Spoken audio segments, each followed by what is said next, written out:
What is going on, everybody? Zach RC here. Welcome back to the channel and welcome to the next episode of the F1 2021 Driver Career Series for round number 4 of the 2021 season, the Azerbaijan Grand Prix from the Baku City Circuit. If you missed the last episode, go check that one out. If you're new around here, then get subscribed and check out the playlist to make sure that you get yourself caught up with the whole series so far. And without further ado, we're going to jump right into this one. I'm really looking forward to Baku, and hopefully we will have a wet race this time like we did the last two episodes.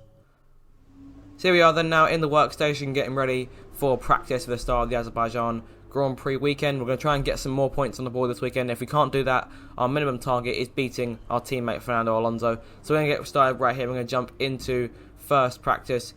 As always, we're going to go with using the quick practice tool, as we always choose to do, just because it's just fast always to do. But first, we're going to go into the emails and just check everything before we get going. Weekend preview there from Ethan, and then the development updates. The front downforce upgrade has failed, unfortunately, so I'm going to have to change that. And then the email attachment saying weather for qualifying will be sunny, but it'll be cloudy in the race. We're going to have a look at some upgrades here. So of course the aerodynamics upgrade failed. The chassis one did okay. We're going to try and get an upgrade recommended to us, but nothing we can really do so far. We have got 3 parts in the works, so we have to get going on those. Alright, so without further ado, we're going to jump right into practice number 1. So we're going to get going with the race strategy programs as always. We're going to jump right in here and see which one we have a go at first. We're going to have a look at this 9 minutes, 70% chance of success. Objective completed just like that. Good start. And move on further on now to this 10-minute one, which is also 70% chance of success. And this time we did unfortunately fail, so we're going to try out one more time before the end of the session, see if we can get something out of it now. And objective completed, so we got it in the end, but we did lose critical time there. Moving on now to the start of practice number 2. Once again into quick practice, have a look at the time management practice programs now. First one up there, 100% chance of success, only 8.5 minutes down on the half an hour we have in the session. That's one of them completed. We're going to try for this 7 minute and 10 second one, 70% chance of success, and we complete it once more. So there we go, we'll try one more here, 10 minutes, 70% chance of success, and this one gets completed too, but that's all the time we have. No more time to try and complete another one for race strategy or for ERS management, which we're going to move on to in the next session. So move on now to practice number 3, keeping things rolling nice and quick. I'm going to move on to ERS management now. 8 minutes and 40 seconds, 100% chance of success, we get that without trouble. Moving further on now, 11 minutes and 20 seconds is there. We're going to try for this 7 minute 21, 50% chance of success, and we don't quite make it, which is unfortunate. So we're going to go for this 11 minute 21, 70% chance of success, and we complete that objective just like that. And with 2 minutes left, that's all we really have left to do. So 2 on race strategy, 3 on time management, and 2 on ERS management as well. So not too bad in the way of this session, and we've got a good 700 resource points in that regard. It adds our total up to just under 2k, and a few development boosts have been applied, so those should help us with some discounts on certain upgrades, a couple for durability and one for the chassis, so very good in that regard. And our driver acclaim goes up to halfway through level 4, which is always good. We're going to check the messages one final time before we get going. Just one email from Jeff just about the weather one more time. Still going to be cloudy for the race, so I'm looking forward to driving Baku. So without further ado, I'm going to jump right in to round number 4 of the championship. Welcome to Baku. This was the arena, if you think back to 2017, of one of the most eventful races of modern history, with controversy behind the safety car, last-second overtakes, and a historic podium for Williams and for Lance Stroll. So let's find out what lies in store for us this year. It's time for the Azerbaijan Grand Prix. The Baku City Circuit measures roughly 6 kilometers and is made up of 20 corners and 2 DRS zones. The circuit winds around the narrow city, through the old town, and even brushes against the city's medieval walls. However, as beautiful as the setting is, this track is also a ferocious technical challenge, where the smallest of mistakes could lead to catastrophic consequences for all of our drivers.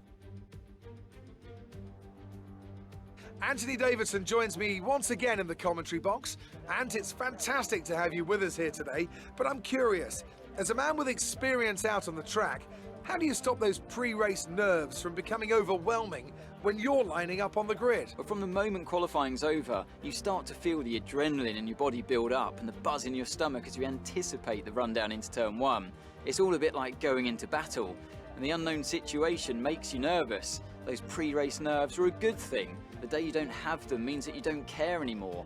And of course you have to make sure that all the procedures are second nature to you, so that they're not taking up too much of your capacity.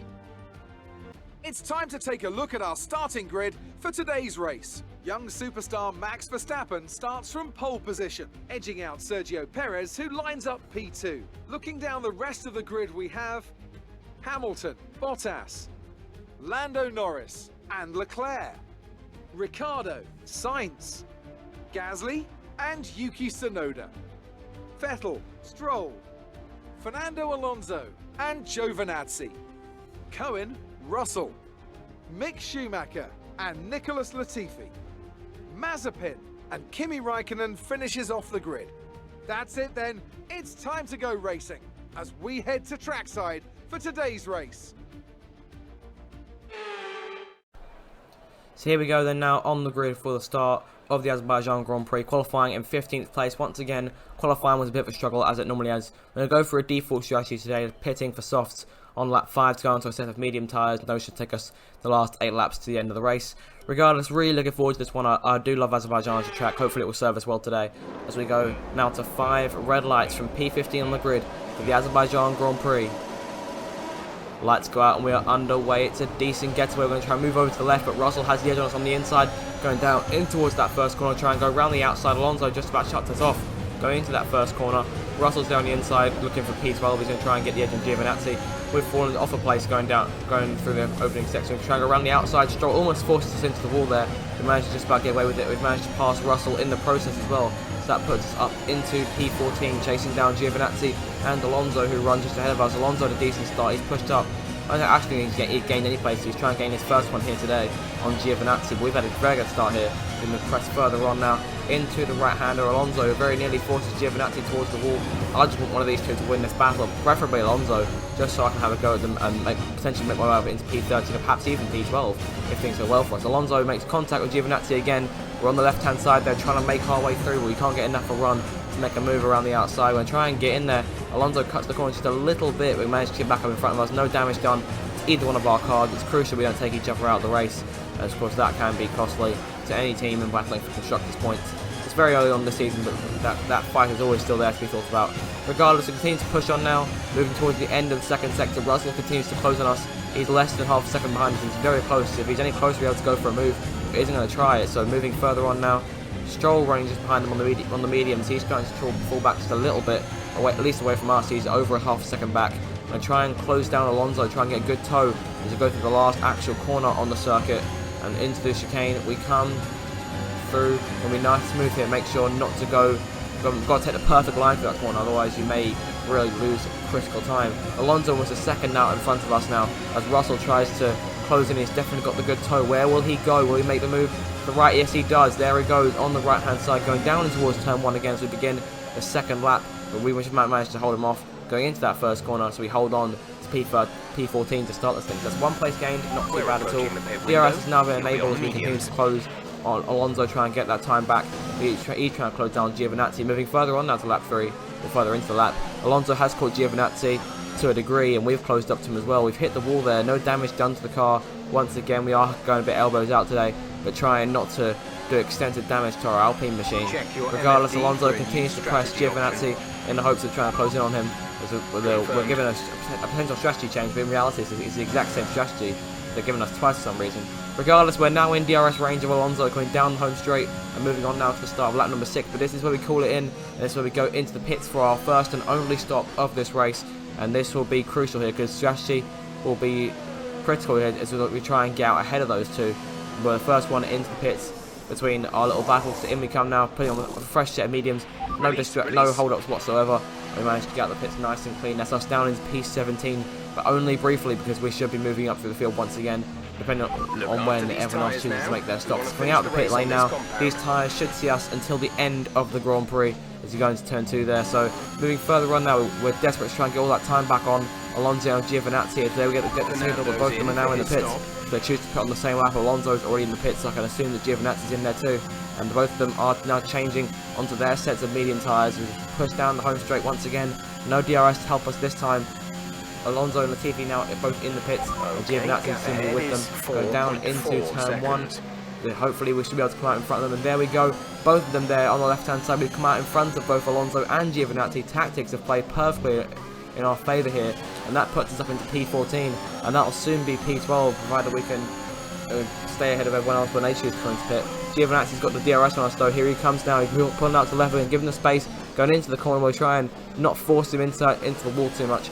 Regardless, that is P14 in our favour, and that's be a net P12. Coming back down the home straight once again though.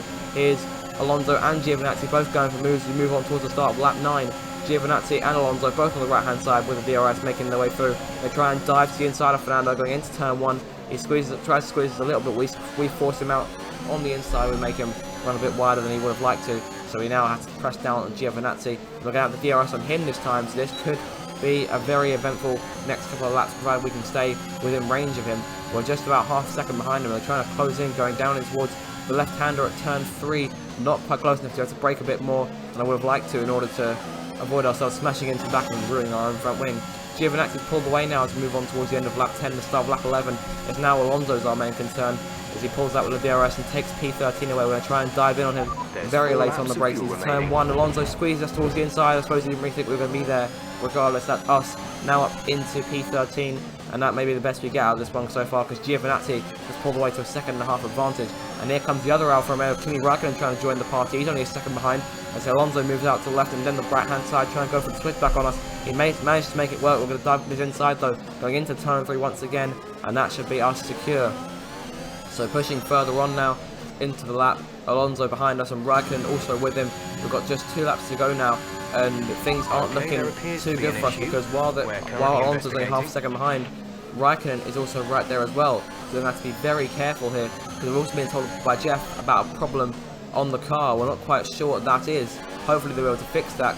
Räikkönen now moves up into P14. He'll be the prime contender to challenge us on this final lap. With Alonso now a second behind, but still within DRS range of Räikkönen. It's coming down the home straight. It's going to be very, very tight. As Jeff tells us, the issue was with the ERS, but it's now fixed as Räikkönen pulls out to the left-hand side, trying to make a move. We're going to try and force him into the inside wall a bit, but got to give him the space so he doesn't smash into that wall. As we move on to the start of the final lap of the Grand Prix, Räikkönen right there, and try a move around the outside, and we managed to get the power down and take P13 away once more. Alonso may try and capitalise on Räikkönen losing his momentum as he go over the curve a bit too much there and keep it out of the wall, but that's going to give Räikkönen a lot more speed than us going down the straight, and he's got the DRS as well. This is horrible. I really don't like how this one might end. We're going to pull out, get our one chance defending from Räikkönen. He makes him move up the inside, and we squeeze him a bit too hard down. I think he may have hit the wall. You can definitely hit the thud if you listen closely enough, but you may not be able to. Regardless, Räikkönen's falling back now. He's of no more threat to us, and it's just me versus Alonso once more as we move further on now towards the end of the race, the end of the final lap. Alonso's trying to go for a move. He's there on the inside. Will he try and make a dive? He doesn't, but he's gone way too close to the inside. He's all out of shape there. He's in the wall. Sergio Perez has won the race, but it's not over yet because Alonso's still going to have DRS on us. He's not out of that 1 second range just yet. He's out of it now. We went a bit wide that last corner, but Alonso's really closing in with the straight line speed of the Alpine as we come down through the corners the last couple of times. And there we go through the last dink of a right-hander going down the home straight and back towards the finish line. Is it P13 in our sights? It's not over yet because here comes Alonso. We're going to have one attempt to try and guess which way he'll go. He goes to the left. We cover him off, and that will just about do it there. We've beaten Fernando Alonso, our teammate, for the first time in our first season of Formula 1, and that's P13 secure. Not the most eventful of races, especially considering we didn't have much chance of scoring points today. Räikkönen gets driver of the day. Good race from him. Regardless, what a race there. Sergio Perez up front has taken the victory. No concern to us. We were nowhere near challenging him in any way today. So Perez wins this thing from Hamilton and Verstappen on the podium come the end of this Azerbaijan Grand Prix. But what an exciting finish that was. Räikkönen and Alonso both battling us. We managed to come out on top just about. So Perez wins from Hamilton and Verstappen, Norris in 4th, and Bottas rounds out the top 5. And we come home in P13, just ahead of our teammate Alonso. So look at the driver standings now. We're still in P13, but just that 1 point from Bahrain to our name. Alonso has the other 3 points. Hamilton leads the championship by just 3 points to Perez and 9 to Verstappen, so it's definitely still all to play for this early on. And Red Bull take the lead of the Constructors' Championship off Mercedes, and we lose the place to Aston Martin. We'll have to try and fight back against that in the next couple of episodes. But yeah, what a race. Not really much more to say in that regard. Taking a look at our rivalry now between us and Lance Stroll. We take 4 points to his 2, but he still has the advantage on us with 5 races left to go. So we're going to have to try and turn that around against Lance, and we've almost got driver claim level 5 as well. So very good weekend in that regard. So we move further on now back to the menus and just getting ourselves prepped for the next race in Canada. The ERS fault, the team have been investigating the cause of the ERS fault you ran into on the track, and we've managed to get 400 resource points out of it for some reason. So managed to push development forward slightly thanks to everyone ironing out the issue, which is good to hear. We're going to try and put that 2.7k into a couple more upgrades here if we can. I'm going to take an upgrade on the side pod turning vanes, another downforce upgrade. I'm going to try and go for a standard one as we normally do, and that will be all the upgrades we can really get from this episode. So that's 3 more upgrades coming in, and once those all come in, we should be able to just about get the advantage over Aston Martin, or at least close the gap to them as we push forward to the next race weekend. But guys, that is where we're going to cap this one. I hope you guys have enjoyed it. If you did, make sure to smash the like button, hit the subscribe button as well, and ring the bell to get yourself notified of every single video I post. And with that, you guys, I'll thank you for watching, and I shall see you next time. Have a good day, everybody, and I shall see you later. Goodbye.